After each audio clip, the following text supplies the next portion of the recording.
Pemerintahan yang sebagai pelaksana dari pemerintahan negara sehari-hari merupakan suatu organisasi kenegaraan yang dibentuk atas dasar kepercayaan, trust, dan keniscayaan publik terhadap negara. Pada saat era seperti ini, pemerintahan dalam melaksanakan tugasnya wajib melaksanakan prinsip-prinsip good governance, kepemerintahan yang baik. Dalam artian, suatu penyelenggaraan pemerintahan yang baik dan benar di dalam suatu negara. Hukum tata pemerintahan di sini berperan untuk menciptakan tata cara yang benar dalam pemerintahan itu sendiri, karena mencakup hal untuk mengatur, mengawasi, dan memberi tanggapan bila terjadi kesalahan. Sekarang masuk ke dalam tantangan dari hukum tata pemerintahan.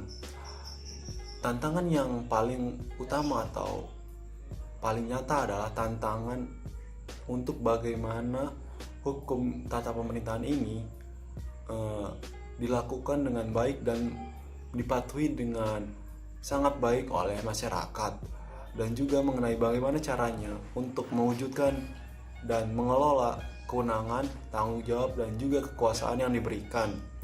Tantangan-tantangan tersebut antara lain, yang pertama adalah tantangan dari permasalahan yang semakin kompleks.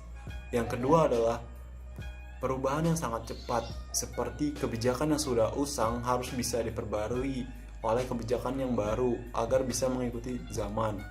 Yang ketiga adalah ketidakpastian yang relatif tinggi, seperti ketika terjadi sesuatu yang tidak diduga-duga atau datangnya secara tidak diduga, seperti saat pandemi seperti ini, yang dimana pemerintah harus dituntut untuk bisa menyelesaikan tantangan tersebut dengan cepat dan benar.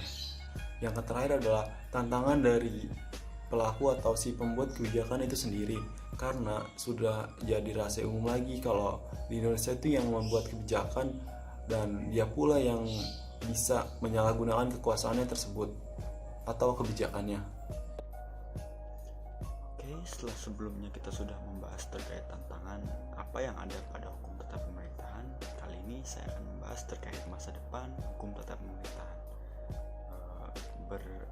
Berbicara terkait masa depan, tentunya kita sebagai manusia menginginkan suatu hal yang lebih baik atau masa depan yang lebih baik dari apa yang terjadi kepada kita di saat ini.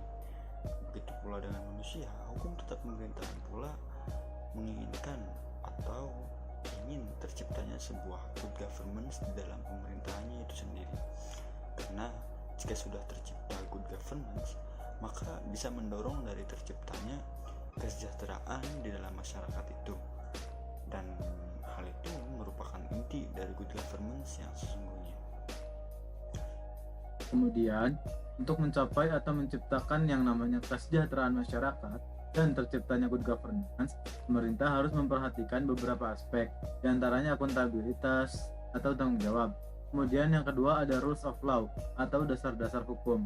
Kemudian selanjutnya yang ketiga ialah partisipasi masyarakat.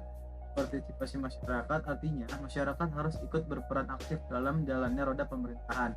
Yang keempat ada transparansi. Transparansi artinya ialah hal-hal yang tidak seharusnya ditutup-tutupi oleh pemerintah. Dan yang terakhir ada responsif dan keseimbangan. Tentu hal ini harus diperhatikan oleh pemerintah dan tidak lupa dengan visi misi yang telah mereka gembar-gemborkan saat mereka belum terpilih menjadi wakil rakyat. Mungkin cukup sekian dari kami, kurang lebihnya maaf. Assalamualaikum warahmatullahi wabarakatuh.